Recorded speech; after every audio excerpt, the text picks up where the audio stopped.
Good afternoon children. మనం ఈరోజు ఏం చెప్పుకుంటాం? Prepositions of time. Swami Vivekananda లెసన్లో గ్రామరు ప్రపోజిషన్స్ ఆఫ్ టైం. మనకి టైం కోసం ప్రపోజిషన్స్ ఈ లెసన్లో 3 ఇచ్చారు. At, on, in. ఈ 3 కూడా ఏ విధంగా మనం ఎప్పుడు ఉపయోగించాలి అనేది తెలుసుకోవడం కోసం మనం ఒక TLM తయారు చేసాం. చూడండి, కనిపిస్తుంది అందరికీ. ఇందులో మనం ఎట్ ఎప్పుడు వాడతాం, ఆన్ ఎప్పుడు వాడతాం, ఇన్ ఎప్పుడు వాడతాం. చూడండి, ప్రపోజిషన్ ఆఫ్ టైం. ఇందులో ఎట్ కోసం ఫస్ట్ రాసాం చూడండి. ఎట్ అనేది మనం టైం యూజ్ చేసేటప్పుడు మనం ఉపయోగిస్తాం ఈ ప్రపోజిషన్ని. At 7 o'clock, at 8 AM, at 10:30 AM, ఇలా ఏ టైం వచ్చినా అట్ 5 o'clock ఇవే వచ్చినా కూడా మనం అట్ యూజ్ చేస్తాం.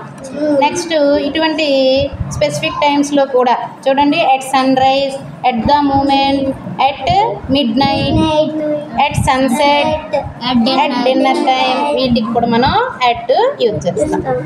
నెక్స్ట్ ఇన్ చూడండి. ఇన్ అనేది మనం ఎప్పుడు యూజ్ చేస్తాం ఈ ప్రపోజిషన్ అంటే names of months. Names of months. మనకి మంత్స్ ఎన్ని ఉన్నాయి? మంత్స్ 12. చూడండి, అన్ని మంత్స్ కూడా నేను ఇక్కడ రాశాను. ఈ మంత్స్ అన్నిటికీ కూడా మనకి ఇన్ వస్తుంది. ప్రపోజిషన్ ఏంటి వాడతాము? In. In December, in January, in July, in May, అలా వస్తుంది అన్నమాట. ఇది మంత్స్. నెక్స్ట్ ఇంకెప్పుడు వాడతామంటే time of the day. Time of the day అంటే ఒక డేలో మనకి మార్నింగ్ వస్తుంది, ఈవినింగ్ వస్తుంది. ఇవన్నీ వచ్చేటప్పుడు in the morning, in the afternoon, in the evening, వీటిని మనం వాడతాం. అలాగే ఇన్ ఇంకెక్కడ వాడతామంటే longer periods of the time. ఎప్పుడో పాత సంవత్సరాలు వచ్చే చూడండి, ఏ సంవత్సరం వచ్చినా ఏ ఇయర్కి వచ్చినా కూడా ముందు ఇన్. ఇన్ 2019, ఇన్ 2023, ఇలాగా ఇయర్స్ వచ్చేటప్పుడు ఇన్ వాడతాము.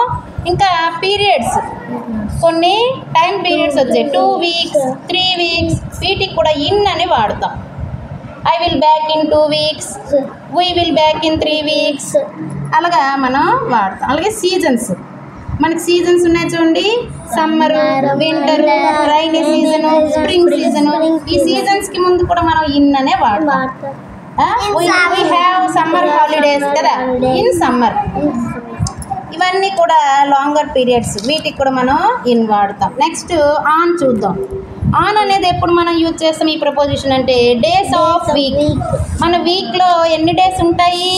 7 days. చూడండి, ఆన్ వాడతాం. On Sunday, on Tuesday, we play on Sunday కదా, ఇలాగా మనం ఆన్ వాడతాం. అలాగే డేట్ ఉందనుకోండి, ఇప్పుడు ఇక్కడ డేట్ ఎంత ఉంచండి, 30th April, 30th April, on 30th April. అలాగే ఆన్ 15th November, ఇలాంటప్పుడు మనం ఆన్ వాడతాం. అలాగే స్పెషల్ డేస్ కొన్ని ఉన్నాయి. ఇప్పుడు మనం 14th November ఏం చేసుకుంటాం? Children's day. అలాగే 15th August ఏం చేస్తాం? దీనికి మనం ఆన్ 15th August అనొచ్చు, ఆన్ ఇండిపెండెన్స్ డే అని కూడా అనొచ్చు. ఇదిగోండి, on 14th November, on children's day. ఇటువంటి స్పెషల్ డేస్ వచ్చేటప్పుడు కూడా మనం ఆన్ యూజ్ చేస్తాం. ఇది ప్రపోజిషన్స్ ఆఫ్ టైం. అర్థమైందా మీకు? పిల్లలు చిన్న కాన్వర్జేషన్ వినండి. Abhilash, Bhanuprasad, start. Hi Prashad. Hi Abhilash. When do you wake up daily in the morning? I wake up at 5 AM daily. Do you go for a walk every day? Yes, I go for